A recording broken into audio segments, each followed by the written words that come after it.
अरे भाई कोई बात करो, तुम दोनों तो खाना इस तरह खा रही हो जैसे कोई बंदूक लेके खड़ा हो तुम्हारे सिरों पे।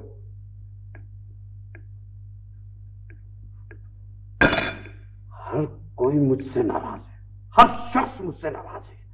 अरे पता नहीं क्या किया है मैंने और क्या क्या नहीं किया मैंने इस घर के लिए, तुम लोगों के लिए टुकड़ा टुकड़ा इकट्ठा करके ये महल खड़ा किया, दुनिया की हर आसाइश मुहैया की इस घर में।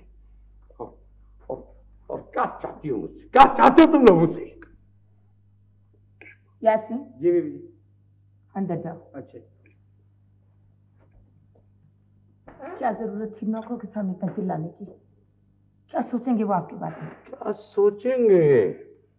नौकरों की बहुत फिक्र है और मेरी किसी को कोई परवाह नहीं। अब वो कैसी बातें कर रहे हैं आप? तो और क्या करूं बेटा, अब मैं जाके उसके सामने हाथ जोड़ लूं, माफीनामा लिख के भेजूं कि खालिद बेटा घर वापस आ जाओ, तुम्हारी माँ और तुम्हारी बहन ने मेरा सोशल बाइकआउट कर